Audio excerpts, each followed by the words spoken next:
ಹುಡುಗರ ನೋಡು ನಾಯಿ ಪಾಡು ನಡೆದರೆ ನಾನಿಲ್ಲಿ ತಾತ. ಬೆಕ್ಕಿಗೆ ಚಲ್ಲಾಟ ಆದ್ರೆ ಇಲ್ಲಿಗೆ ಪ್ರಾಣ ಸಂಕಟ ಅನ್ನಂಗಾಗಿದೆ ಇಲ್ಲಿ. ಅಯ್ಯೋ ವೈ ತಾತ, what happened? Cool cool cool. ಹೊಸ ಮನೆ ಕಟ್ಸಕ್ಕೆ ಆರ್ಕಿಟೆಕ್ಟ್, ಕನ್ಸ್ಟ್ರಕ್ಷನ್, ಇಂಟೀರಿಯರ್, ಫರ್ನಿಚರ್ ಅವ್ರನ್ನ ಎಲ್ಲಿ ಹುಡುಕದಮ್ಮ? ಅಯ್ಯೋ ತಾತ, ಅದ ನಿನ್ ಟೆನ್ಷನ್. ಏನಮ್ಮ ಮತ್ತೆ ಇದೆಲ್ಲ ಹುಡುಕೊಂಡು ಇಲ್ಲಿಗೆ ಬರದ್ ಬೇಕಿಲ್ಲ.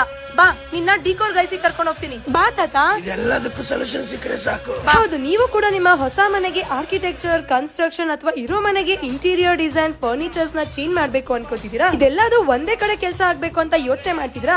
ಹಾಗಿದ್ರೆ ನೀವು second block, BDA layout, BTM 4th stage ಅಲ್ಲಿ ಇರುವ ಡಿಕೋರ್ ಗೈಸಿಗೆ ಬನ್ನಿ. ಮಾರ್ಕೆಟ್ ಅಲ್ಲಿ ನಿಮ್ಗೆ ಹೈ ಬಜೆಟ್, ಲೋ ಬಜೆಟ್ ಅಲ್ಲಿ ಮಾಡ್ಕೊಡೋರು ಸಿಗ್ತಾರೆ. ಹೈ ಬಜೆಟ್ ಅಲ್ಲಿ ಮಾಡ್ಕೊಡೋರು ಜಾಸ್ತಿ ದುಡ್ಡು ತಗೋತಾರೆ. ಇನ್ನ ಲೋ ಬಜೆಟ್ ಅಲ್ಲಿ ಮಾಡ್ಕೊಡೋರು ಕ್ವಾಲಿಟಿ ಇರಲ್ಲ, ಹಾಗೆ ಕೆಲಸನೂ ಕರೆಕ್ಟ್ ಆಗಿರಲ್ಲ. ಸೊ ಈ ಎರಡು ಗ್ಯಾಪ್ ನ ಫಿಲ್ ಮಾಡೋದಕ್ಕೆ ವ್ಯಾಲ್ಯೂ ಫಾರ್ ಮನಿ ಅಂತ ಹೇಳಿ ಡಿಕೋರ್ ಗೈಸ್ ಕಂಪನಿ ಇದೆ. ನೀವು ಗಾರೆಯವರು, ಕಾರ್ಪೆಂಟರ್, ಎಲೆಕ್ಟ್ರಿಷಿಯನ್, ಗ್ಲಾಸ್ ಹಾಕೋರು, ಪ್ಲಂಬರ್, ಟೈಲ್ಸ್ ಹಾಕೋರು, ಗ್ರಾನೈಟ್, ಮಾರ್ಬಲ್ ಈ ತರ ತುಂಬಾ ತಲೆ ಕೆಡ್ಸ್ಕೊಂಡಿದೀರಾ? ಈ ಜಂಜಾಟನೇ ಬೇಡ. ನೀವು ಡಿಕೋರ್ ಗೈಸ್ ಗೆ ನಿಮ್ಮ ಖಾಲಿ ಸೈಟ್ ಕೊಟ್ರೆ ಅವ್ರು ಇಡೀ ಮನೆ ಕನ್ಸ್ಟ್ರಕ್ಷನ್ ಆಗಿ, ಇಂಟೀರಿಯರ್ ಆಗಿ, ಫರ್ನಿಚರ್ ಎಲ್ಲಾನು ಮಾಡಿ ನಿಮ್ ಕೈಲಿ ಕೀ ಕೊಟ್ಟು ಹೋಗ್ತಾರೆ. ನಿಮ್ಗೆ ಕನ್ಸ್ಟ್ರಕ್ಷನ್, ಇಂಟೀರಿಯರ್, ಫರ್ನಿಚರ್ ಯಾವ್ದೇ ಬೇಕಿದ್ರು ಸಪರೇಟ್ ಆಗಿ ಕೂಡ ಮಾಡ್ಕೊಡ್ತಾರೆ. ಇವ್ರದೇ ಓನ್ ಮ್ಯಾನುಫ್ಯಾಕ್ಚರಿಂಗ್ ಫ್ಯಾಕ್ಟರಿ ಇರೋದ್ರಿಂದ ಅತ್ಯದ್ಭುತ ಇಂಟೀರಿಯರ್ಸ್ ಅಂಡ್ ಫರ್ನಿಚರ್ಸ್ ಉತ್ತಮ ಗುಣಮಟ್ಟದಲ್ಲಿ ಮಾಡ್ಕೊಡ್ತಾರೆ. ಎಲ್ಲಾ ಕೆಲಸ ಒಂದೇ ಕಡೆ, ಗ್ರೇಟ್ ಅಲ್ವಾ? ಫಾರ್ ಮೋರ್ ಡೀಟೇಲ್ಸ್ ಸ್ಕ್ರೀನ್ ಮೇಲೆ ಕೊಡ್ತಿರುವ ನಂಬರ್ಗೆ ಕಾಂಟ್ಯಾಕ್ಟ್ ಮಾಡಿ.